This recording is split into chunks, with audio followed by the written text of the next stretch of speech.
Hey guys, it's Kevin again here to review the second season of Sex Education. And what this season is essentially about is basically after the events of season 1, Ola and Otis are officially a couple. These two have gotten a lot closer, so we're still kind of exploring that relationship, but Otis is still also trying to run this sex clinic, which he thinks he's done with, but realizing that there's still a lot more problems going on in the school, he decides that he's going to continue running this clinic. However, after his mom, Jean, gets a new job at the school as basically a sex therapist of sorts, she basically starts to take his role, and things get a lot more complicated for him. And basically Otis has to kind of decide, what he really wants to do here, how he's going to handle this situation, especially when people start going to Jean more than him, and that's really, well, also trying to balance everything going on with him and Ola, and that's really all I'm going to say. So, Sex Education Season 2, I was very excited for this season. The first season last year, really surprised the hell out of me. If you guys remember, I wasn't really expecting much from that show, and it turned out to be maybe the biggest surprise TV-wise of last year for me. I wasn't really expecting much of anything from that show, and I thought it was incredibly well done for sure, and definitely one of the best of its kind on TV right now, and I was excited to see how Season 2 would turn out. I didn't really know where they were going to go, especially after that cliffhanger and things like that. There were so many places that they could have taken this season, so I finally watched it. I didn't finish it as quickly as I would have wanted to, but I did finally get around to finishing it, and oh my god, I adored this season. In fact, I actually do think Season 2 is just a hair better than Season 1 overall. There is just a lot of stuff that this season does incredibly well. It expands on the story more, it expands on the characters more. We'll get more into that stuff, but we're just getting right now, starting off with the cast. And just like Season 1, that is very easily one of the best things about this season for sure. I mean, every single cast member here, I think, is a standout. I think everyone gets at least one great moment here. But let's first talk about Asa Butterfield, who, he completely blew me away in the first season. I thought he did a really great job as Otis, and same with this season. Now, I will say the character of Otis is in a very different place than he was in Season 1. He's a little bit more confident. He is still awkward for sure, but he's a little bit more open to trying more things sexually. If you remember in Season 1, he was very closed off and things like that. Not really the case this season. He gets a bit in over his head, but Butterfield is still such a delight in the role, and he finds a way to keep this character likable, even though Otis goes on kind of the wrong path this season without spoiling anything.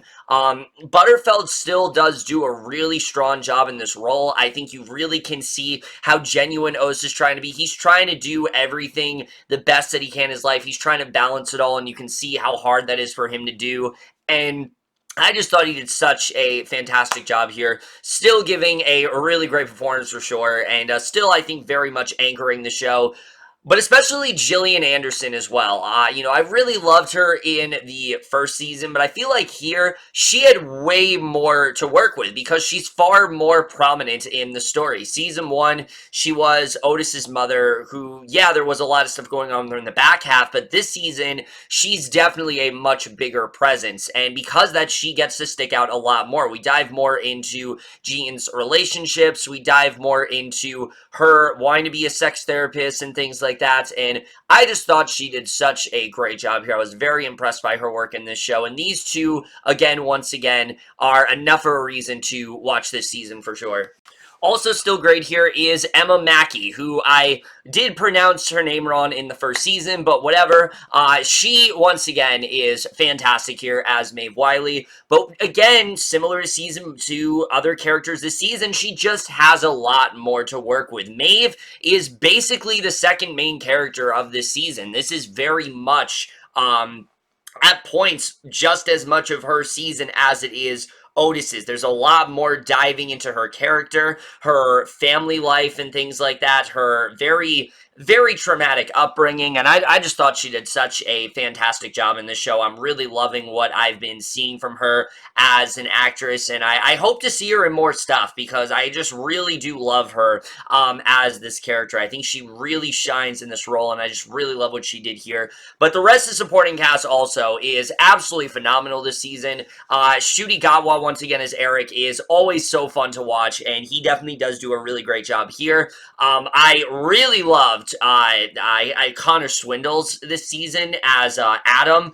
a character that I did enjoy in season 1, but here he's far more richer and complex, especially since we know a lot more about him, so they're able to dive a lot deeper into him, and he just has some truly remarkable moments within the season. I thought he did some really excellent work. Same with Kedar Williams-Stirling as Jackson. A lot more for him to do as well. He has a lot of great stuff here. I really love what we got from Aimee Lou Wood, also as Aimee, someone who is definitely not just a comic relief character anymore. She might have been last season, but she's way more than that now. And I don't want to get into hows and whys and things like that, but she kind of blew me away this season. I was not expecting them to go to the truly dark places they do with this character. This character goes in a really, really shockingly dark direction, and I loved what she did here. I thought she captured everything that she was going through perfectly, and definitely one of the big standouts for me here. I really love what she was able to bring to the table. James Purefoy, even, a character that wasn't even in season 1 that much, is fantastic this season. We really get to see a lot more of his character, and he has a monologue towards the latter half of the season that I thought was just fantastic, and I love what he did there. Even smaller characters like, say, Mimi Keene as Ruby, or someone like, say, someone like, say, Tanya Reynolds as Lily, or Mikael Persbrandt as Jakob. I mean, these are characters that just have a lot more to work with. These actors stick out more because they do more with these characters, and I really like what we got to see with them. And then the new characters as well, both Sami, Outalbal, and Chinenye, Ezeudu, sorry if I'm pronouncing their names wrong, but as both Raheem and Viv, I mean, they also add a lot to this season as well, and I just really love what they end up doing here. I definitely liked Patricia Allison a lot more this time around as Ola. I felt she just had a lot more to do. So again, I think I've pretty much summed it up. Just the cast in general, everyone is just fantastic here. I don't really feel like there is an actor in this season that isn't giving it their all, and that's one of the best things I can say about the show. This is such a talented ensemble of actors, and this season really knows how to utilize their talent, really knows how to showcase them in the best way possible, and I think it is far and away the best thing about this season. But now let's get to the directing and the writing, because when it comes to a second season of a show like this, I really can't think of a better example of how to do it than Sex Education Season 2, because they really do nail every element very well. The show, yes, is darker this season. It dives into a lot more tricky territory. Not saying that Season 1 didn't. I mean, we all remember the abortion thing that Maeve went through, but this season, it's just they dive a lot deeper into it. But the show still remembers to be just as delightful and fun, and that's something that I was very happy about. I feel like shows like this always feel like they have a need to get more and more unnecessarily darker, and this season does, but it doesn't lose the comedy. It doesn't feel like the dark stuff is substituting the more fun, bouncy tone of the first season. The fun is still very much there. There's a lot of hilarious moments throughout this season. In fact, I do think this season is just a little bit funnier than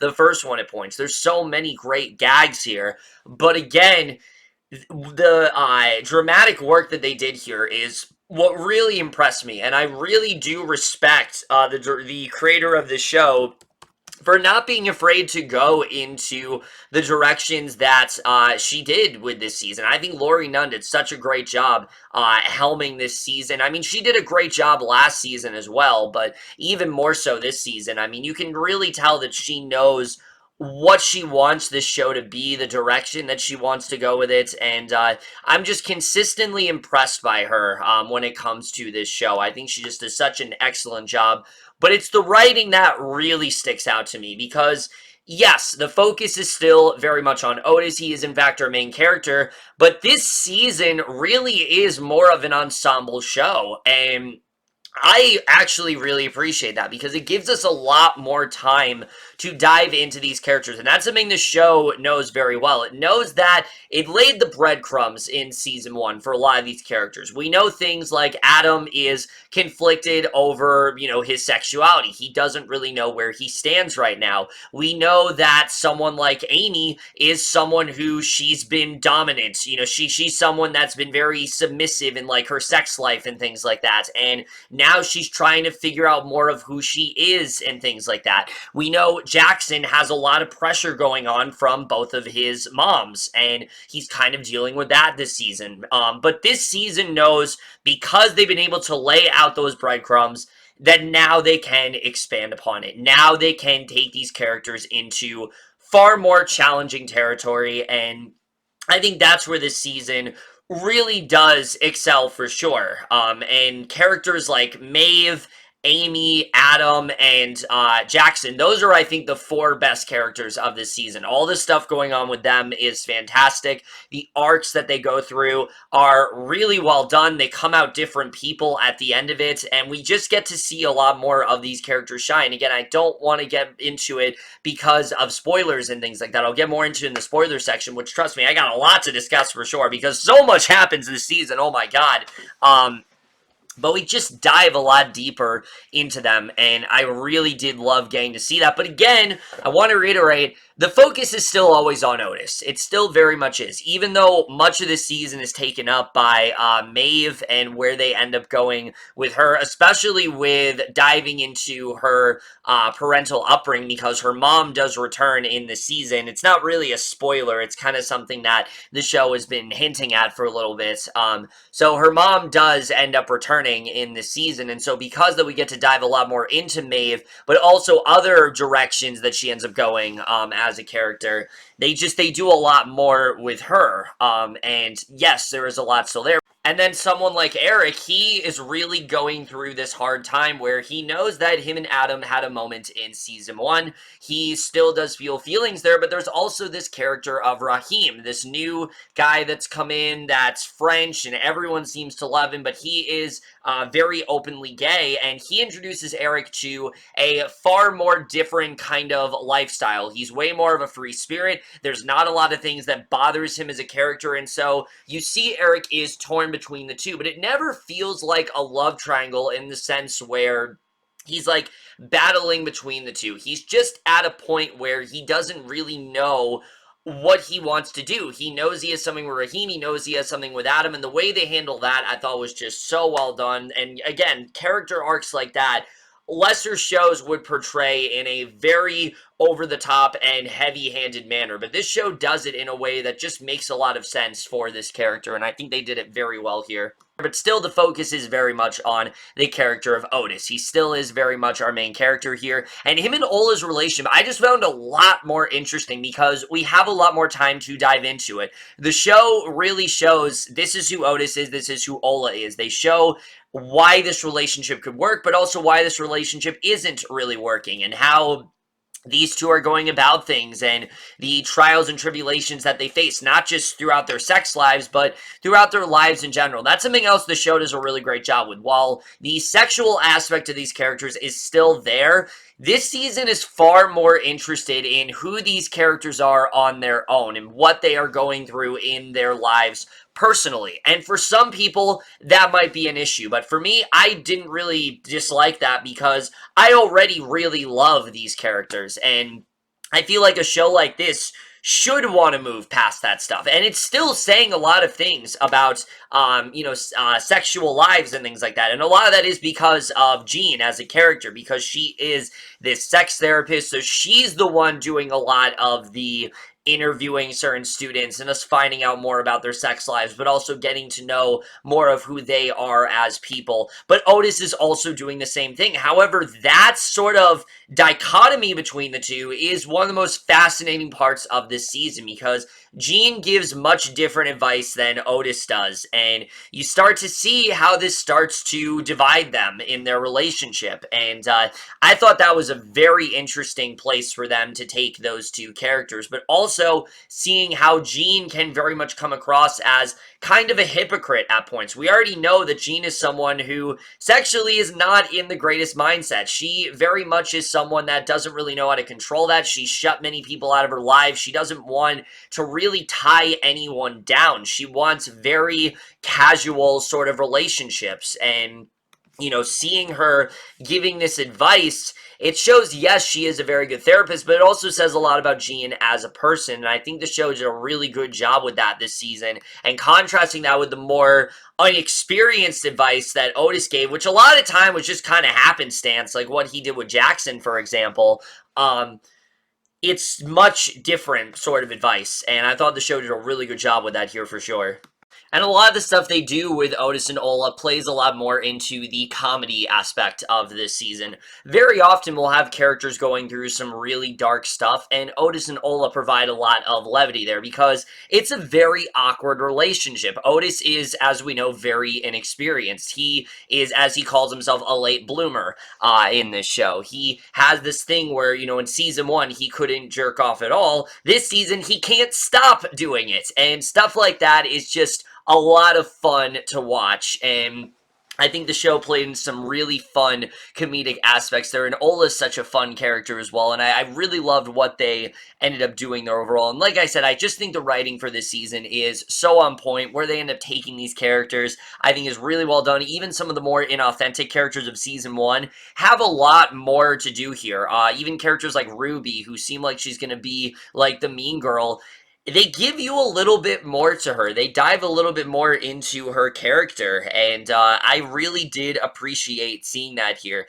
This show is very quickly showing that it is subverting all kinds of tropes of, you know, other high school, you know, comedies of its kind. It still has some that are very prevalent here. I mean, this is the season that has the whole, like, party episode and things like that we've always seen in, like, countless other, you know, young adult TV shows, but this show just does different stuff with it, and I think it's just very, very well done overall, and I really love what they ended up doing there.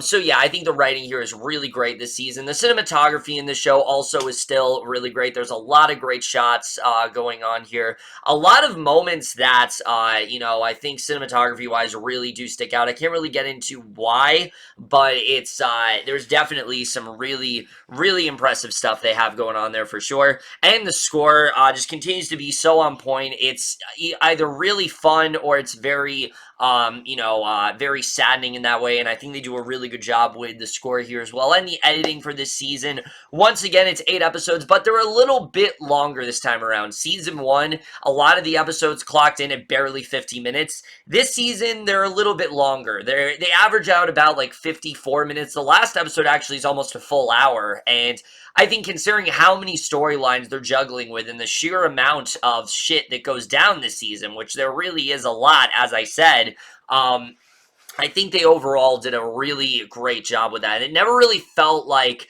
you know, this storyline wasn't getting enough time. I felt like at the end of the day, especially watching the final episode, I felt pretty satisfied with the way everything went down. There wasn't anything to me that felt like that doesn't make sense or that didn't feel like it got enough time. Everything felt like we had enough time to see who these characters are, what they're going through, and how they end up where they do in the second season. I thought overall it worked very well, and I was very impressed by that overall. And considering just how many characters are in this damn show at this point, the fact they were even able to do that, I think is a huge, huge achievement, and I love what this show is able to do there. They really do highlight almost the entire ensemble this season, and at no point does it feel like they're focusing on too much, and I really don't know how they were able to pull that off here. Also, without spoiling anything, a lot of people have talked about the ending of this season, and I will say this, is it an infuriating ending? Absolutely. Is it an ending that's going to make you very angry? Yes, but it's a fantastic cliffhanger, and the way they leave it off is not at all what I was expecting them to do, and so I don't really get the hate for it. I mean, the show has to continue, right? You know, you want to see suspense. I don't want the show to end in 2 seasons, so I like the fact that they have this cliffhanger. I think it's a cool idea. It takes the show into a different sort of uncharted territory that I didn't think they were really going to explore, and I'm excited to see where they do go with it in season 3, because I definitely was not expecting them to do it really at all, and I can't wait to see where that does go moving forward. So again, I'm really singing tons of praises when it comes to this season. There's so much I love about it, and in a season that is so good, in terms of flaws, it's kind of hard to really come up with one, but if I really had to think about it, is this season perfect? No. I do think there is still one element of the show that just isn't great yet. I do think that in the later seasons, this is something they're going to improve on, but as of right now, it's the one thing that does bring the season down very, very slightly from something that's like truly perfect to very close to perfect, and that's the character of Mr. Groff, who, again, season 1, he was the stern headmaster of the school. He was someone who really didn't give a shit. He had a certain way of doing things, and he was very strict in that way. He was constantly on, you know, Adam and things like that. And this season, not much has really changed for him. And that would not be a problem for me if literally every other character this season, including Adam's mom, has something more authentic going on. They're not just stereotype one-note type characters, and just for me personally, with a show that is doing some incredible work with all of these characters, giving them some really meaty storylines, Mr. Groff just does not compare. He's not a bad character, I'd say. He's just a little too one-note right now. I kept waiting for them to give him that sort of moment where we can see why he feels the way he does, and really, without spoiling anything, we don't really get that. He pretty much ends off the season in the same place that he started it in terms of his attitude and personality-wise. There is a lot that does happen to him story-wise, but he doesn't really go through much of a shift as a character, and I don't know. I just wish we get to see him as a little bit more human, because just the way he's portrayed here is just a little too one note for my liking. It's not bad or anything, but it is the one thing that I do think brings the season down a bit. Alright, so with all of that stuff, you know, technical-wise and all that stuff out of the way, I think it's really time to dive into spoilers here, where to begin, because, Jesus Christ, there's so much that goes down this season. There's so many incredible storylines that I really could get into. So I think I'm just going to start off with the one that surprised me the most, and that is Aimee's. I was not expecting them to go in the direction they did, and like I said, full spoilers from here on out. If you guys have not seen the second season of Sex Education, I highly encourage it. I think if you're big fans of the first, this one will definitely not let you down very much at all, and I very much do recommend it for sure. But yeah, so with Aimee, I really was not expecting them to do what they did with her. She was a character that was coming across as someone that, yes, they did some good character work with, in the sense that she was very like submissive in that way. She didn't really take over, and you know, she didn't really take charge and things like that into what she wants. She just let guys do what she thought they wanted to do to her, but not really what she wanted them to do. So I thought that was a good moment for her character, but that's nothing compared to what we get with her here. I was not expecting them to go in a sexual assault storyline, nor have them do it the way they portrayed it here. They don't do it as like she's with a guy and she gets raped or something like that, because that's normally what we see. It's something far more seemingly mundane. She's on a bus, she has a cake to give to Maeve because it's her birthday, and of course, this guy ends up jerking off right on her, and at the time, she doesn't pass it off as much, and I like seeing this. I like that she at first doesn't pay it really any mind. She just thinks, oh, you know, she's focusing on something as, you know, as materialistic as her jeans. That's all she cares about at the moment. But then once she gets home and the more time she has to fully process it, you can see that it really gets to her. And not just because of Aimee Lou Wood's phenomenal performance, who really blew me away with how she was going about this, but the progression of Aimee as a character, you can really see how this starts to have a massive impact on her. I mean, it gets to the point where she doesn't want to be involved in any sexual contact whatsoever. She's freaking out her, her boyfriend Steve and things like that, who she's not talking to or anything. She's even afraid to go on the bus. And I thought the way they handled that storyline was just so well done, but especially when it comes to all of the girls rallying together and trying to get Aimee to, not be afraid of this and get her to realize that, it's just a stupid bus. I love that scene. It might honestly be my favorite scene of the entire show now. I just love seeing all these women coming together and them who have gone through very similar, again, random assaults. They have not been like they were raped or something like that. It's just they were groped or they were catcalled, and you can see how this has a lingering effect on them. And things like, say, Maeve, who was catcalled because, like, her shorts were too short and things like that. Again, these are things we may see, but not portrayed in the way they're handled here and the way it gets them to all come together. Even getting, like, Ola and Maeve to put aside their differences, which, trust me, I'll get into that stuff a little later on. I just really loved everything about this moment. It felt so fulfilling for Aimee as a character, and you can see that she's really grown from it. It's gotten her to realize that, while obviously sex is something that was important to her, it's the emotional aspect that she cares way more about now. She wants to talk to Steve after this. She wants to have a more, intimately emotional relationship in that way, and I just think it's a really great direction to take this character who was kind of just sleeping around for a while and didn't really think much of it, but now because of this, it has affected her. And even though she's now been able to get over it, thankfully, it's shaped her into a better person. And I really did love seeing that. Aimee was already a good person, but I think she's a bit more mindful now. I think there's going to be a lot more of her trying to have a more emotionally, resonant relationship with her boyfriend. I think she's just going to take things a bit more seriously, and I'm excited to see where they really do take this character. I never would have thought in a million years they would take her in this direction, but I just thought they did it so perfectly, and it became maybe my favorite storyline of this entire season. I really loved everything that was going on there.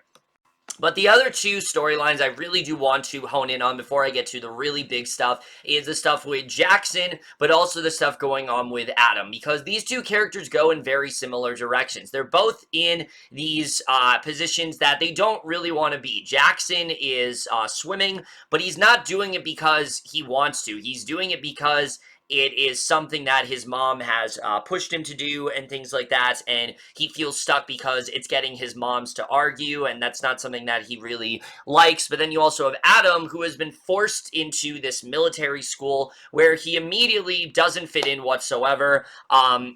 And while at first you think that maybe he's going to, be able to survive here, once he catches his other two bunkmates and them having sexual relations, realizing that they're also gay, which is something that he himself is conflicted with throughout this entire season, pretty much. And of course, they plant that marriage, even though he respects and, basically says that he's not going to tell them, tell anyone about them and things like that. Even though he respects those wishes, they still plant that marijuana in there, which, of course, gets him discharged. And even though, obviously, it's not an honorable discharge, you do still kind of feel happy for Adam. And I would say the same kind of goes with, I would say the same kind of goes with Jackson, because Jackson, he does swim, but he's just not happy with the effect it's having on his mom. So when he has the opportunity, he decides he's going to forcefully injure himself. And this gets him to temporarily stop swimming. And that arc alone was very intriguing to me. The idea that this was something that he's been doing all his life, but he suddenly decides that he's not going to do it anymore because he doesn't like the wedge that is being driven between his two parents. I thought was a very effective moment. And again, similar to Adam, this gets him to kind of discover himself more. For Jackson, he realizes that he has more passions than he thought. He wants to try being an actor. There's an opening for Romeo and Juliet, and even though you can see that, Lily, who's directing it, who I loved way more this season. I loved her in season 1, but this season she's way more than just the girl that's trying to get laid because she's trying to distract herself from her novels and things like that. There's way more going on with that, and more of her just as this very blunt director I thought was so hilarious, and there were so many great moments there. But I like that this makes Jackson want to take this seriously. He realizes that he actually has a passion for this. This is something that he wants to do.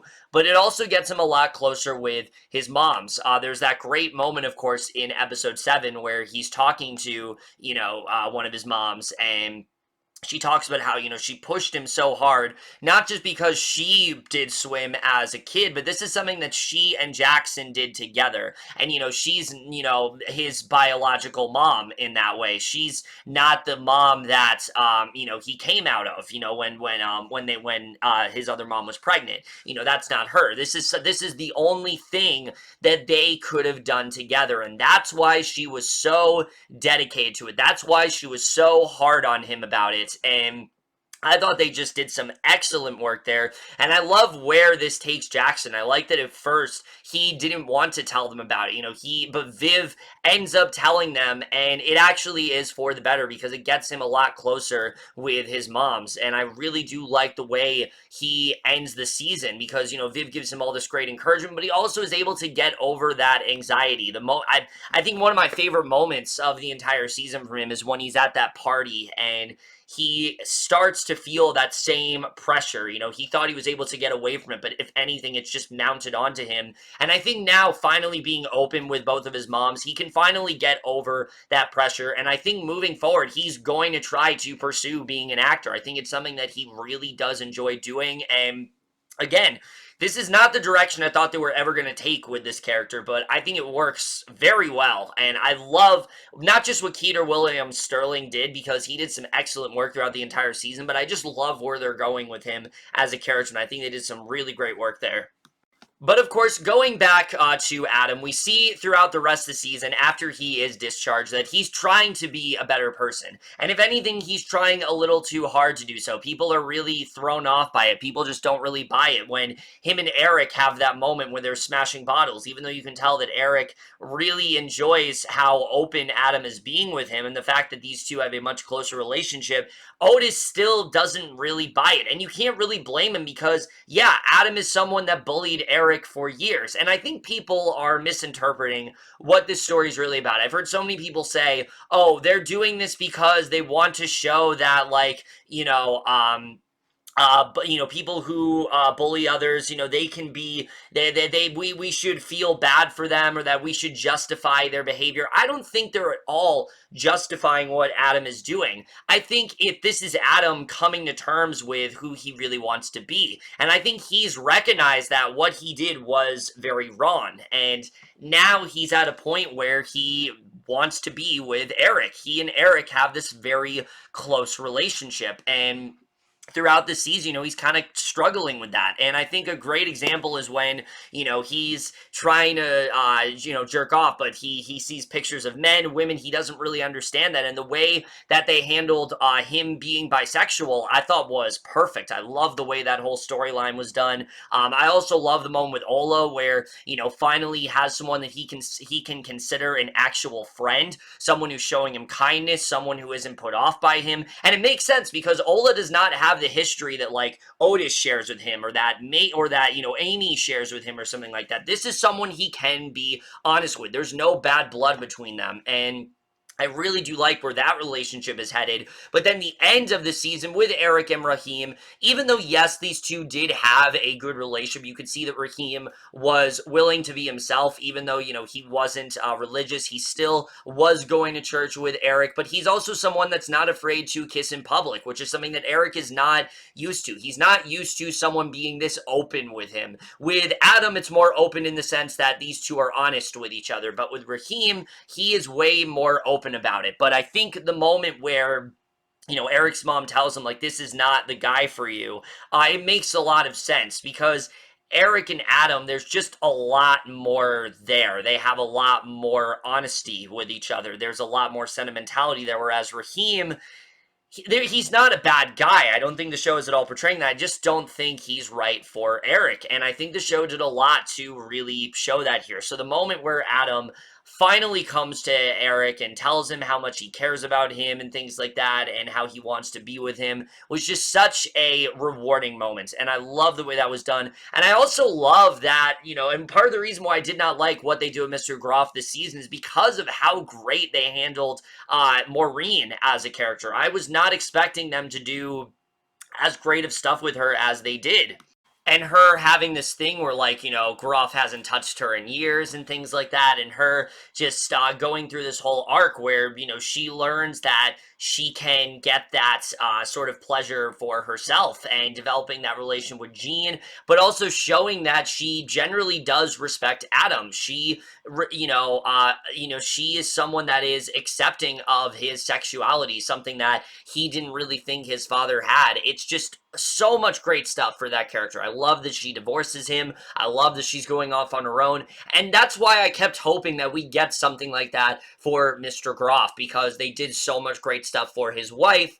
We didn't really get that for Mr. Groff, and that was just a bit disappointing overall. I think they could have done some better work there for sure.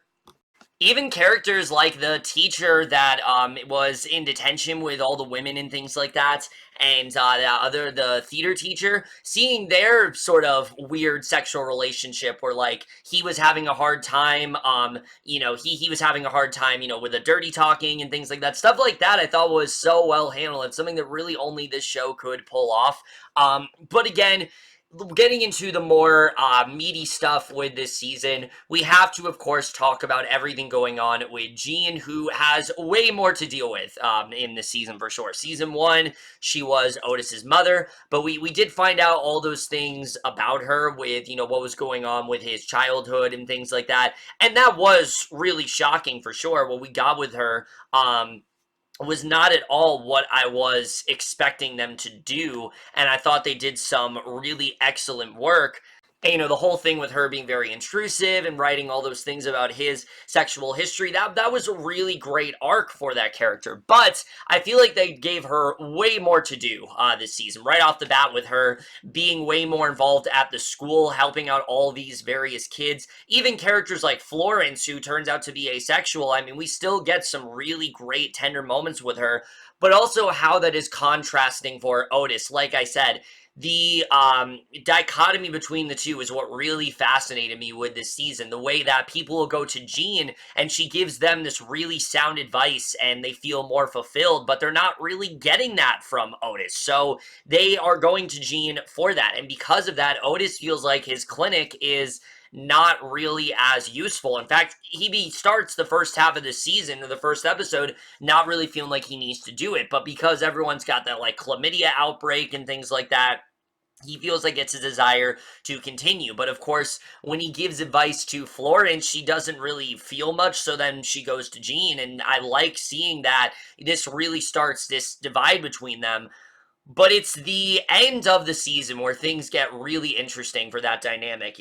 Jean finds out through Mr. Groff basically telling everyone, exposing Otis of, like, the sex clinic and all this kind of stuff and all this advice that they were getting, and he is blaming Jean for this. He feels that she's become this counselor of sorts and he can't stand it. This is why I didn't really like the Mr. Groff character, is that there's never really that moment to really get into why he feels this way. Why is this so important to him? Why does he feel like this is such a detriment to the school when really nobody else seems to care? But the way that this divides the two, to the point where it doesn't seem like for a while that Otis is going to be too forgiving of all this, was very interesting to see. But the moment at the end of the finale, when Otis basically takes the heat for everything and says that he was the one that started up the advice, it wasn't Jean, he was the one giving this very terrible advice to people, and he caused all this to happen. It's just really great development for that relationship. These two are now on equal footing. There's nothing to really hide anymore, and I really did love getting to see that here. I like that this reaffirms their relationship, and it just took them to places that I was not really expecting them to go, and I like where they are headed with that dynamic for sure. I also like that Mr. Groff was disciplined for what he did. He's not going to be at the school anymore and things like that, and I really did love getting to see that there. I think that was a really good move for what they decided to do with that character for sure. And I like that because now maybe we can finally get that authentic moment we want with this character. Because again, I don't dislike Mr. Groff as a character. I just feel he's the only character that isn't being taken as seriously as the show is with everyone else. And I hope we get that because I like him as a villain, but I want a villain that is a little bit more understandable. I don't want him to be like really over the top and cartoony. And so I like the fact that he is put on leave because now we can maybe get more into his personal life and see why he feels this way. And I hope we're able to get into that more. But the other stuff I want to discuss with Jean is, of course, everything going on with Jakob. We really get to dive into this relationship a lot more. The fact that Jakob wants something a lot more serious, while Jean, once again, is going for something far more casual. And you know from the beginning that this wasn't really going to work out. I mean, just the way things are being handled, Jakob wants different things from Jean. It's just not really, happening. And it also makes sense that when Remy comes back, even though you can tell that Jean feels she has this relationship with Jakob, she just can't help but fall back into almost having sex with Remy. They don't, but they get pretty close to it. And the moment where Remy ends up leaving was honestly pretty heartbreaking because I like that we get to see a lot more that he is regretful of what he's done. But he also knows that he can't really change. No matter what he does, he can't really change who he is in that way. And I think that this really, you can tell, hurts Jean. This has a very visceral effect on her, and this is why she starts, lashing out at Otis and things like that, and questioning the ethics of what he was doing, even though she was doing something very similar. Though I do feel she was a lot more nurturing about it, and Otis was a lot more, straightforward and kind of messy with his advice. She was far more sound with hers. You can tell how this really does affect her, and there's that really sad moment where Jakob basically tells her to, like, this isn't really going to work out. He wants something a lot more serious. The type of relation he wants with her is not at all what she wants, and I like that we're not mad at either of them. We're not mad at Jean because we understand that she's just not in that place yet, but we also understand that Jakob wants this serious relationship. He doesn't want just to be fooling around. He doesn't want this to be very, casual and open. He wants something a lot more tight. He wants something a lot closer than that, and that's just not something that Jean, as a character, is ready for, but at the end of this, she might have to be because, of course, we do find out at the end of the season that she is pregnant, and this is a huge revelation for the show. I don't really know where they're going to end up going with this, to be honest with you. Is she going to keep the baby? Are we going to have something similar to what Maeve did, where she has this very quiet abortion? I don't think the show is going to do that again, because I've already touched upon that, and it'd feel kind of redundant if they did. But I'm assuming that this is going to get her closer with Jakob. I think this is going to develop their relationship a lot further, and I hope that's where we're heading, because I do think someone like Jakob is the person that Jean really needs right now. Someone that generally does care for her, and someone that generally does want to be in a more serious relationship and cares way more about it than just having sex, that he cares way more about other stuff. And I'm excited to see where they really do end up going with that dynamic. I think there's a lot of potential there for sure, and I really do love the way they end things off for Jean this season. Alright, so now that I've covered all of that stuff, we're going to get into the main stuff this season, which is all about Maeve and Otis, which there really is a lot to discuss here. With Maeve, this season, she has maybe become my favorite character on this show. I love everything that she is going through here, with her at first not being able to return to school, but the way she was able to do that I thought was so great. I love that she lets Mr. Groff know that, she didn't cheat off anyone with that essay and things like that. I thought that was such a great moment for her. But obviously, her dilemma throughout the rest of the season is one, her inability to have let Otis know that she felt the same way of him and the consequences of that decision, but also the reemergence of her mother, her mother, who, like I said, I briefly talked about in the non-spoiler section, but here I'll get into it more. Everything going on with Aaron, I thought was really well done. I love that these two start off on a very rough path, Maeve not wanting much to do with her, but then as the season goes on, they start to get a lot closer. You see Aaron really is trying to make up for things. She really is trying to provide for Maeve. She really does want to be there for her, and you think for a split second, maybe something's going to work out. Maybe they actually can,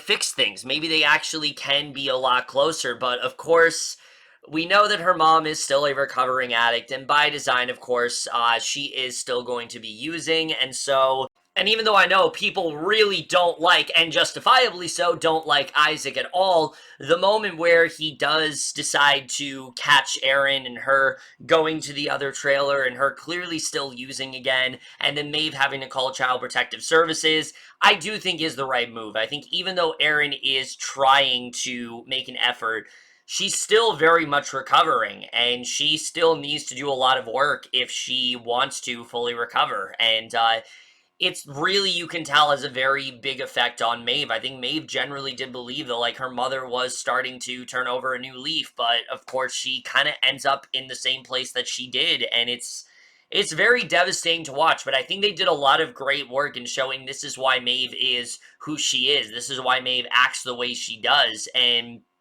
also, I think the best scene is where she talks to Aaron and talks about how, she wants to get rid of her, not just because she's a recovering addict, but because she does not want her sister to end up like she was. She doesn't want her to be in a similar position. She does not want Sean to go down the same path, and, she doesn't want her to go down the same path, and I think that's a very, very effective scene for sure. But then, of course, getting into all of the stuff with Otis and all of that goes on, it's really well done, I think. The stuff with Otis and Ola, I like the way that this relation was handled, that, they just, similar to Gene and Jacob, wanted very different things. Otis wasn't, used to a lot of the stuff that Ola wanted to do. Ola kind of starts to realize, like, very early on the season that maybe she isn't attracted to Otis in that way. She's spending much more time with Lily. Those two are a lot closer, which I wasn't entirely sure how I was going to feel about that dynamic, but the moment where Ola tells Otis that she doesn't really feel that they're working out, she doesn't really feel like they should be a couple, they're better as friends, it just felt right, because up till that point, things were very problematic with that relationship. The way she was, being so, authoritative towards Otis, to the point where she wasn't going to let him see Maeve anymore. I mean, you knew they were not going to go in that direction. I knew they weren't going to try to ruin Ola like that, because that's just not what this show is. This show will subvert your expectations in that way, and I like the fact that Ola doesn't have any bad blood with Otis at the end of the day. These two are still friends. These two are still, in a good place. She's on good terms with Maeve, even. Ola admits that she really only wanted Otis. Yes, she did like him, but a lot of it was because she wanted to win. She didn't want Maeve to be the one to win. Maeve was getting in the way, and I like the way they're able to repair that friendship there. Again, a lesser show, I don't think would have paid as much attention to that. The show does a lot to get us to generally like Ola, get us to understand where she's coming from and how this is affecting both her and Otis. They just simply were not compatible in that way. And that, of course, leads me to the subject of Otis as a character. And yeah, this season he does go down a fairly dark path, especially in the back half of the season. He becomes kind of a dick. He's insulting a lot of people. He throws that whole party, and he confesses how much he's annoyed at both Maeve and Ola, which you can understand. But yeah, obviously what he says is very irrational, and you can see why Maeve is so pissed about this. And I do think this is the one thing that does justify Isaac's decision at the end of this season, because to him, Otis is just some jerk that ended up, bad-mouthing Maeve and Ola, and he just doesn't think that he's a good influence in Maeve's life. He thinks that he's a better fit for Maeve, and I think they did a good job with that overall. Again, I'm not justifying what Isaac did, but I can sort of understand his rationale in that way. But I think pairing Otis with a character like, say, so someone like Ruby, for example, a dynamic I really did not know I needed, helps redeem Otis from becoming very unlikable. Because I was worried at the end of episode 6 that he was going to go down a really unlikable path. I was worried that's what they're going to do with this character because they didn't know what to do with him. But I like that this, if anything, makes him a better person. This makes him realize, oh shit, I really messed up here. I got to step up my game. And the moment he has with Ruby, where such a great dynamic where, even though Ruby, yeah, you can tell that she comes across as someone that's very bitchy, someone who's a mean girl, she's way more than that. She, has a father who has this really bad like brain brain injury and things like that. He is going through an MRI and all that kind of stuff, and that's definitely troubling her. But you also get to see how Otis is the first person that treats her as a genuine, human being. He doesn't try to sexualize her or anything like that, which is not something that she is used to. And I'm not on the side where I think these two should end up together, but I want to see more of that dynamic. Because just in this one episode alone, it really has brought out the best in both of them. We see how authentic and how genuine a person Otis can be, but also diving deeper into Ruby's character and just overall, I think it's a very promising friendship for sure. I definitely want to see more of that, and I want to see more of Ruby's furthering as a character. So overall, I just really love that dynamic a lot, and I think it was probably one of the best surprises of the entire season for sure. But it's the conversation he has with Remy that really made me love what they were doing with Otis, because I'm not gonna lie, for the first half of the season, like I said, I was a little bit iffy where they were going with him. I thought they were gonna go in a direction where he became a bit too unlikable, but I like that he decides to just confess everything to Maeve, that like, yeah, he was wrong for what he said, and that he does still love her, and that he was just annoyed at the fact that he got over her. And you can tell why Otis is frustrated. I mean, he was at a point where he was over Maeve, and he was now with Ola. Things were good between them, despite the fact that it was clear that Ola did not really feel the same way that he was, and that things weren't really working out for that relationship. You can see why that scene where Maeve tells him that she does still love him, he's really caught off guard, and you can see he's ready to send her that message. Everything's going great. He's defended Jean. Everything's just going really great for Otis, and you think, okay, he's going to be able to turn things around, and then fucking Isaac has to come in, listen to that message, and just deletes it. And we end the season not knowing if Maeve knows what Otis says. And yeah, that's how we end things on this season. And look, I've said it before. I like the fact that the show is not trying to rush this relationship. I like that they're taking their time with it. But if next season does not end with Otis and Maeve together, I might be upset. I'm fine now with them not together. I'm perfectly fine with that because, again, I feel like this season, they're still just not there yet. They've gone through too much this season, both of them, to really get them there. But I think by next season, they probably will be together. I think that's where they're going to head in season 3. Because if not, this is just going to get annoying. It's not annoying yet. I think it works actually really well. It makes a lot of sense that, again, Isaac would delete that message because he doesn't really see Otis as a good guy. But it also does show that Isaac isn't the greatest guy either, which I kind of like they're going in that direction. They were hinting for a while that Isaac might be a good, like, opponent for Otis, but it doesn't seem like that's where we're heading. It seems like they're going in a more villainous direction with him, which I'm excited to see what they do with that, because I think there's a lot of potential for that for sure. But, yeah, so I don't really have a problem with the way that this ended. It's just how they follow it up is what I'm a little bit concerned with. It doesn't change how much I love this season. It just makes me a little bit concerned as to where they're headed. Everything else I love. Everything else I love where they're going. I really don't know what they're going to do from here. Otis barely was able to, he barely caught up to Maeve. He almost missed her. If he would have just gotten there like 7 seconds earlier, then he could have just told Maeve right there to check her voicemail and everything would be fine. But of course, you know, he didn't, and I don't really know how that's going to go. I do anticipate that they will end up together by the end of next season, but I guess we'll just have to see where that is moving forward. But the point is, everything they did with Otis this season I thought was wonderful. I loved where he ended up going at the end of the season, especially where he's taking more accountability for things. Especially the scene with Remy where, you know, Remy is telling him that he doesn't want him to be like him. He doesn't like the person he's become. He needs to start taking responsibility. He needs to care about those that are in his life. It's all just really great development for this character. I love where he's headed, and I'm excited to see what they do end up doing with him moving forward.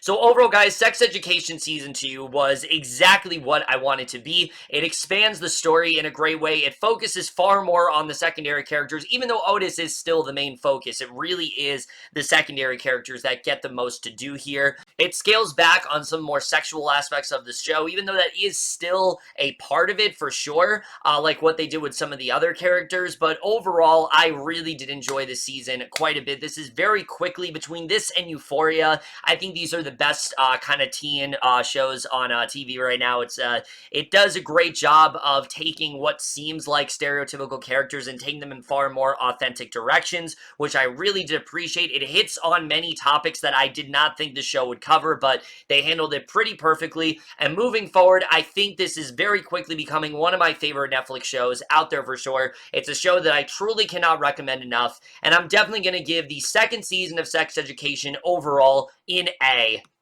But over, guys, to my review the second season of Sex Education. Let me know what you guys saw this season overall. Left your thoughts on it. Really hoping that Netflix makes a good decision in renewing the show for a third season. I've said it before, they have a very bad track record when renewing things when they're just starting to get great. And I hope they do not do that for the show, because the show just continues to get better and better as it goes on. And I'm really hoping we get a third season, but I guess we'll just have to see. But either way, guys, in my review, hope you guys enjoyed it. We'll see you guys in my next video, and we'll see you guys for that. Okay, bye.